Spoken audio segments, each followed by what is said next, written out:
Hi, I'm Tracy, VE3TWM. Thank you for tuning in to Outdoors on the Air. Okay folks, I need your help with something here. And I've been wrestling with this for a little while now, but I thought I'd ask for your opinion on it. So, I am not a show-off, I am not a braggart. I don't even like people who are, and that's not the intent here.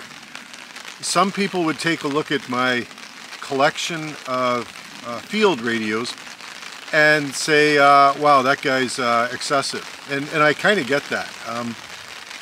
But I'm finding myself these days, so I'm getting a little bit older. You know, my dad passed away from a heart attack at an age which is 2 years from now for me. So, you know, I started taking a look around at all the ham gear that I've accumulated, and it's like, I don't want my wife to have to deal with all this stuff if I do pass away. Is it nice to have? It's absolutely nice to have, and you know what, it's fun to use. But there comes a point where, you know, if you're using everything, that's one thing, but if you're using stuff sporadically, then maybe it's time to cut back.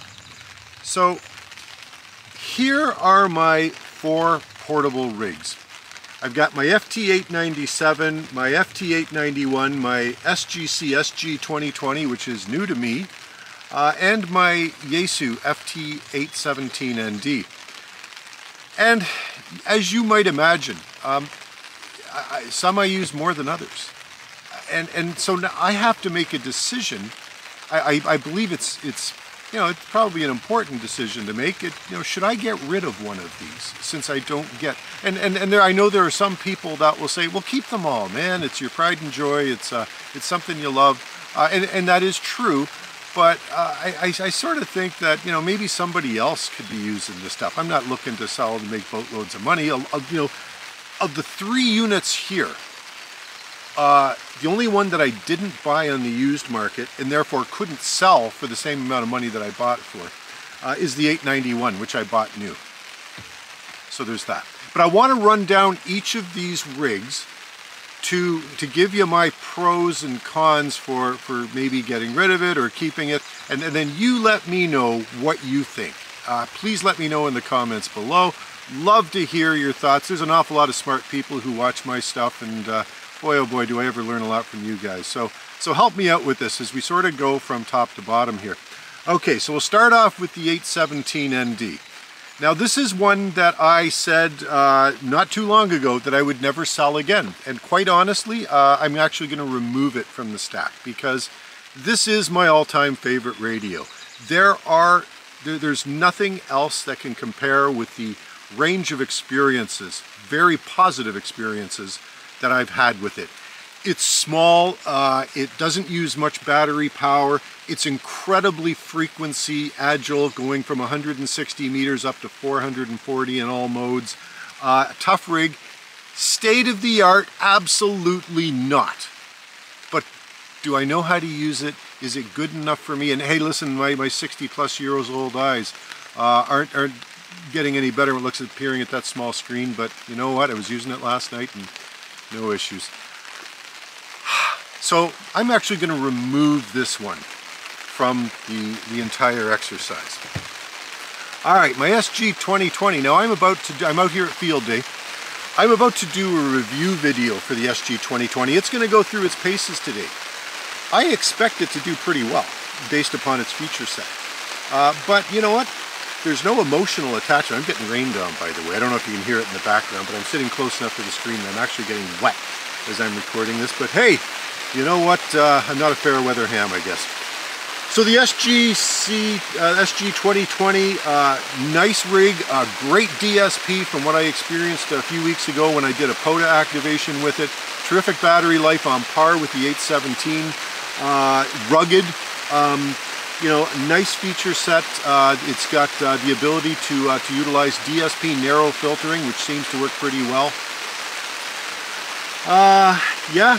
So there's that one. Okay, coming down the list to the 891. The 891, Number one, I bought it new, and because of that, I sort of feel beholden to it, like I shouldn't get rid of it, because I am the only owner, and I know it's been well taken care of, and will continue to be so.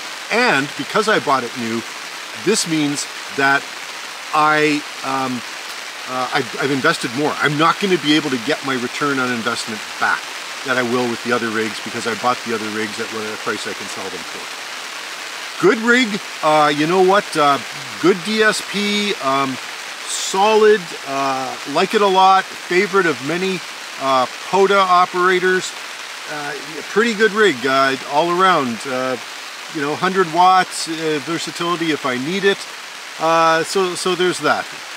Now we move down to the 897, and the 897, of course, has been with me to every Great Lake that I've traveled to. Still have Michigan on my list, and I'm talking with a few people who might get together when I activate Lake Michigan, probably next year now. It's my workhorse. I mean, this one has never failed me. Once on Lake Ontario, and that was an oddball thing, but recovered itself. Still don't know what went on with that, but and I'll be giving it some hours today just to make sure that it's everything's still hunky-dory with it, but I believe it is, because I did some testing at home. Just like the 817, all modes, all bands, right on up to 70 centimeters, rugged, you know what, a nice beast. Doesn't draw a lot on battery power, draws about 2/3 what the 891 does, so that's a big deal. And the 891's DSP, just comparing the two of these, while impressive, certainly in a base station environment, becomes less so in a portable environment where you don't have as much noise to contend with. Heavy, the 897 is a heavy rig, weighs 10 pounds with this bolt-on tuner attached there. That's, you know, but hey, there you go. What do you think? What should I do? Which rig would you get rid of if you had this collection? Please tell me below, tell me reasons why, tell me why I should keep certain ones. Love to hear what you're thinking. Thanks for watching. You know the deal. Now it's your turn. Get out of the shack, get outdoors, and get on the air. 7-3 from Tracy, VE3 TWM.